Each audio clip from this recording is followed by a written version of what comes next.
Hi hello ನಮಸ್ಕಾರ ಸ್ನೇಹಿತರೆ. JP ಪಾಟೀಲ್ನ ಕೆರಟಾಗೆ ಬೀಳಿಸಿ ವಂದನಾಗೆ gate pass ಕೊಟ್ಟು ಇಲ್ಲಿ ಅರ್ಜುನ್ನ ರಹಸ್ಯವನ್ನ ಬೆಚ್ಚೋಕೆ ಭಾರ್ಗವಿ ಮುಂದಾಗ್ತಿದ್ದಾಳೆ. ಹಾಗಾದ್ರೆ ಇಲ್ಲಿ ಭಾರ್ಗವಿ ಮುಂದೆ ಅರ್ಜುನ್ ಸಿಕ್ಕಿ ಬೀಳ್ತಾರ? ನಿಜವಾಗ್ಲೂ ಇಲ್ಲಿ ಅರ್ಜುನ್ ಯಾವುದೇ ರೀತಿಯಲ್ಲೂ ಸಂಧ್ಯಾ ಸಾವಿನಲ್ಲಿ ಇನ್ವಾಲ್ವ್ ಆಗಿಲ್ವಾ?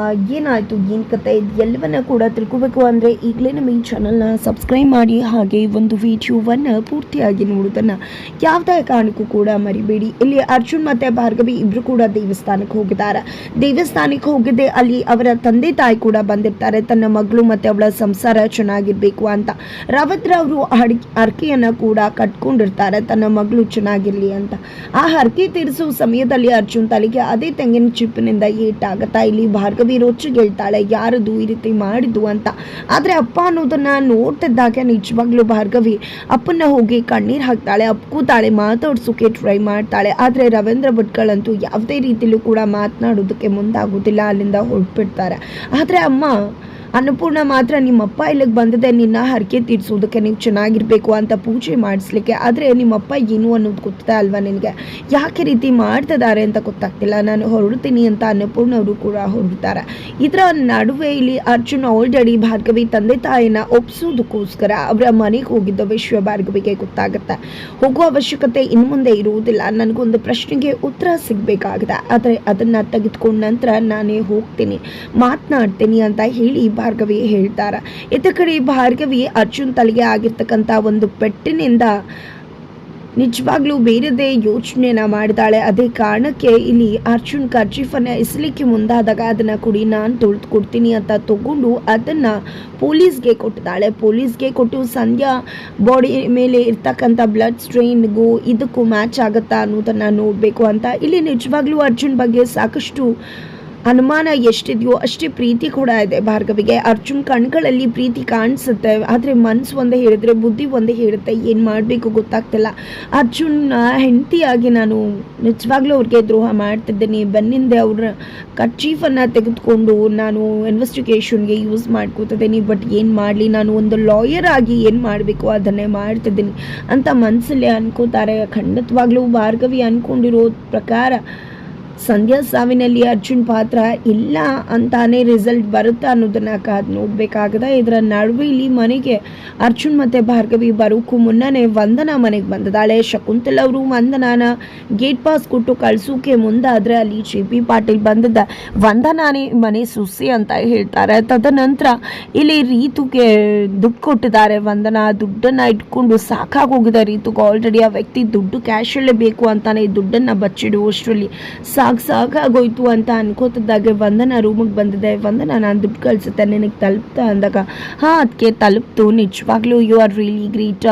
ಆ ಭಾರ್ಗವಿನೂ ಇದ್ದಾಳೆ, ನಿಜವಾಗ್ಲೂ ಉಳ್ಕೊಂಡ್ರೆ ಆಗಲ್ಲ.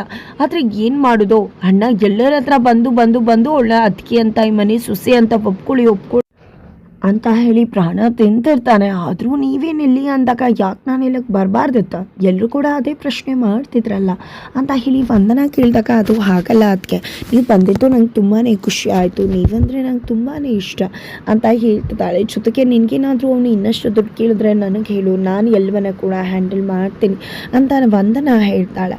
ಅಷ್ಟರಲ್ಲಿ ಇಲ್ಲಿ ಅರ್ಜುನ್ ಬಂತೆ ಭಾರ್ಗವಿ ಎಲ್ಲಿಗೆ ಬರ್ತಾರೆ. ಅರ್ಜುನ್ ಎಲ್ಲಿ ಅಂತ ರೀತು ಕೇಳ್ತಿದ್ದಾಗೆ, ಅಣ್ಣನೇ ಬಂದಲ್ಲ ಅಂತ ರೀತು ಹೇಳಿದಾಗ ವಂದನಾ ಹೋಗಿದ್ದೆ ಅರ್ಜುನ್ ಅಂತ ಅನ್ಕೊಂಡು ಹೋಗ್ತಾಳೆ. ಬಟ್ ಹಿಂದಿನೇ ಭಾರ್ಗವಿ ಕಾಣಿಸಿಗ್ತಾಳೆ. ಭಾರ್ಗವಿನ ನೋಡಿದೆ ಕೆಂಡಾಮಂಡಲ ಆಗಿದ್ದಾಳೆ. ಅರ್ಜುನ್ ನೀನು ಎಲ್ಲಿ ಹೋಗಿದ್ದ ಅಂದಾಗ, ನಾನು ಹೆಂಡತಿ ಜೊತೆ ಹೋಗಿದೆ, ಈಗ ಹೆಂಡತಿ ಜೊತೆ ವಾಪಸ್ ಆಗಿದ್ದೀನಿ.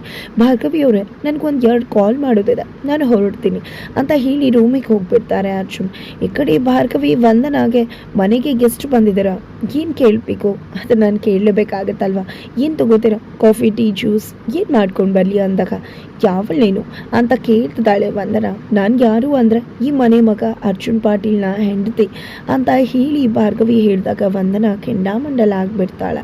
ಎತ್ತ ಕಡೆ ಅರ್ಜುನ್ ನನ್ನನ್ನು ಅಂತದ್ದಾಗೆ ಏನು ನಿನ್ನವನು ಗೊತ್ತಾಗೋದಿಲ್ವ, ಹೆಂಡ್ತಿದ್ದಾಳೆ, ಮದುವೆ ಆಗಿದ್ದಾರೆ ಅಂತ ಸುಮ್ಮನೆ ವಿನಾಕಾರಣ ನನ್ನ ಗಂಡನ ವಿಷಯಕ್ಕೆ ಬಂದರೆ ನಾನು ಏನು ಅನ್ನೋದು ನಿನಗೆ ಗೊತ್ತಿದೆ ಅಂತ ಅನ್ಕೋತೇನೆ. ನನ್ನ ಇನ್ನೊಂದು ಅವತಾರನ ನೀನು ನೋಡಬೇಕಾಗತ್ತೆ ಅಂತ ಭಾರ್ಗವಿ ಎಚ್ಚರಿಕೆಯನ್ನು ಕೊಡ್ತಾಳೆ ವಂದನಾಗ.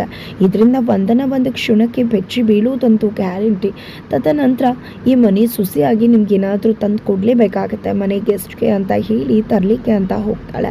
ಅಷ್ಟರಲ್ಲಿ ಇಲ್ಲಿ ವಂದನಾ ಕೆಂಡಾಮಂಡಲ ಆಗಿಬಿಡ್ತಾಳೆ. ಜೊತೆಗೆ ಇಲ್ಲಿ ಭಾರ್ಗವಿ ವಂದನಾಗೆ ಕಾಫಿ ಕೊಟ್ಟು ಈ ಕಡೆ ಅರ್ಜುನ್ ಬಳಿಗೆ ಬಂದಿದೆ. ಅರ್ಜುನ್ಗೆ ಆಗಿರ್ತಕ್ಕಂಥ ಪೆಟ್ಟಿಗೆ ಮುಲಾಮು ಹಚ್ಚುತ್ತಿದ್ದಾಳೆ. ನೋವಾಗ್ತಿದೆಯಾ ಅಂದಾಗ ಸ್ವಲ್ಪ ನೋವಾಗ್ತದೆ ಅಂತ ಹೇಳ್ತಾರೆ ಅರ್ಜುನ. ಅದು ಡೆಟಾಲ್ ಆಗ್ತದನಲ್ವ, ಅದಕ್ಕೆ ಸ್ವಲ್ಪ ನೋವಾಗ್ತಿರುತ್ತೆ ಅಂತ ಹೇಳಿದೆ. ಕ್ಲೀನ್ ಮಾಡ್ತಿರ್ತಾಳೆ ಗಾಯನ.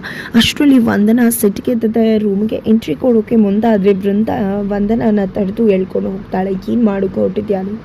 ಈ ರೀತಿ ಮಾಡಿದ್ರೆ ಅರ್ಜುನ್ ನಿನ್ನ ಇಷ್ಟಪಡ್ತಾನೆ ಅಂತ ಅಂದ್ಕೊಂಡಿದ್ಯಾ ಅಂತ ಹೇಳಿದಾಗ, ಇದೇ ಅಲ್ವಾ ನೀವು ಮಾಡಿದ್ದು, ನೀನೇ ಈ ಮನೆ ಸೊಸೆ ಭಾರ್ಗವಿ, ಯಾವುದೇ ಕಾರಣಕ್ಕೂ ಈ ಮನೆಗೆ ಸೊಸೆಯಾಗಿ ಬರುವುದಿಲ್ಲ, ಅವಳು ಒಂದು ಕ್ಷಣಕ್ಕೂ ಈ ಮನೇಲಿ ಇರುವುದಿಲ್ಲ, ಹಾಗೆ ಹೀಗೆ ಅಂತ ಹೇಳಿದರೆ ಇವತ್ತು ನೋಡಿದ್ರೆ ಅವಳು ಎಷ್ಟು ಕ್ಲೋಸ್ ಆಗಿ ಅರ್ಜುನ್ ಜೊತೆ ಇದ್ದಾಳೆ. ಅದು ನೋಡ್ಕೊಂಡು ನಾನು ಸುಮ್ಮನಿರ್ಬೇಕಾ? ಯಾವುದೇ ಕಾರಣಕ್ಕೂ ಸುಮ್ಮನಿರುವುದಿಲ್ಲ ನಾನು ಅಂತ ವಂದನಾ ಹೇಳಿದಾಗ, ಹೌದಾ ನೀನು ಸುಮ್ಮನಿರೋದಿಲ್ವಾ?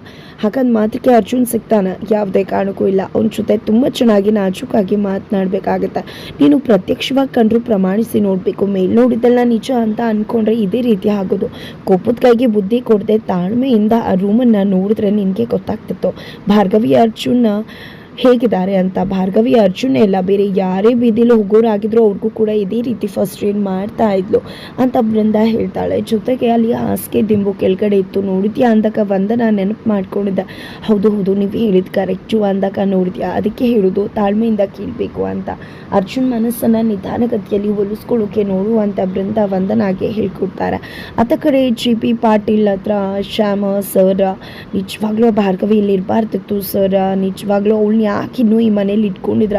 ನಿಮ್ಮ ಮನೆಗೆ ನಿಮ್ಮ ಅಕ್ಕಂಗೆ ಅವಳು ಜೋಡಿನೇ ಅಲ್ಲ, ಅವಳನ್ನು ಓಡಿಸಿಸ್ಬಿಡಿ ಅಂತ ಹೇಳ್ತಿದ್ದಾರೆ. ಅಷ್ಟರಲ್ಲಿ ಇಲ್ಲಿ JP ಪಾಟೀಲ್, ಏನು ಅಂದ್ಕೊಂಡಿದ್ಯಾ ನೀನು ನನ್ನ ಅಸಿಸ್ಟೆಂಟಾ ಈ ಮನೆಗೆ ಅಸಿಸ್ಟೆಂಟಾ ಅಂತ ಪ್ರಶ್ನೆ ಮಾಡ್ತಿದ್ದಾರೆ ಶ್ಯಾಮ್ನ. ನಂತರ ಅಲ್ಲಿಗೆ ಭಾರ್ಗವಿ ಕಾಫಿ ತೊಗೊಂಡು ಬರ್ತಾಳೆ, ಇಬ್ಬರಿಗೂ ಕೂಡ ಕಾಫಿ ಕೊಡ್ತಾಳೆ. ಇಲ್ಲಿ JP ಪಾಟೀಲ್, ಒಂದು ಕೇಸ್ ಇದೆ ಭಾರ್ಗವಿ, ಅದನ್ನು ಸ್ಟಡಿ ಮಾಡೋದು ಶ್ಯಾಮ್ಗೆ ತುಂಬ ಇಷ್ಟ ಆಗುತ್ತೆ, ನೀನು ತುಂಬ ಚೆಂದ ಪಾಯಿಂಟ್ ಹಾಕ್ತೀಯ, ಹಾಗಾಗಿ ಕೇಸನ್ನು ಸ್ಟಡಿ ಮಾಡಿ ಪಾಯಿಂಟ್ ಹಾಕಿ ಕೊಡ್ತೀಯಾ ಅಂದಾಗ, ಸಾರಿ ಮಾವ, ನಾನು ಭಾರ್ಗವಿ LLB ಅಲ್ಲ, ಈಗ ಭಾರ್ಗವಿ ಪಾಟೀಲ್ ಅರ್ಜುನ್ ಅವರ ಹೆಂಡತಿಯಾಗಿ ಮನೆ ಸೊಸೆಯಾಗಿ ಇದ್ದೀನಿ. ಇನ್ನೇನಾದರೂ ಕಾಫಿ ಗಿಫಿ ಮತ್ತೆ ಬೇಕು ಅಂದರೆ ಕೇಳಿ, ಬಟ್ ಯಾವುದೇ ಕಾರಣಕ್ಕೂ ಕೋರ್ಟ್ ವಿಷಯ ಹೇಳಿಬಿಡಿ ಅಂತ ಹೇಳಿ ಹೊರಟ್ಬಿಡ್ತಾಳೆ.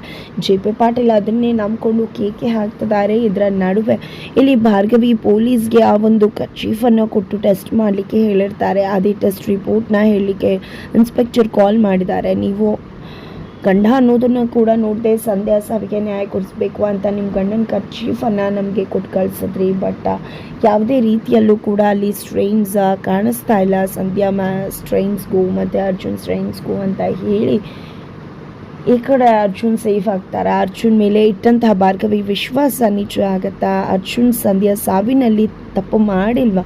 ಅಥವಾ JP ಪಾಟೀಲ್ ಅರ್ಜುನನ್ನು ತಪ್ಪೇ ಮಾಡದೇ ಇರುವ ಅರ್ಜುನ್ ಆ ಒಂದು ಬ್ಲಡ್ ಸ್ಟ್ರೈನ್, ಸಂಧ್ಯಾ ಬ್ಲಡ್ ಸ್ಟ್ರೈನಲ್ಲಿ ಕಾಣಿಸ್ಕೊಳ್ಳೋದ್ರ ಮುಖಾಂತರ ಅರ್ಜುನ್ ಜೈಲಿಗೆ ಹೋಗ್ತಾರೆ.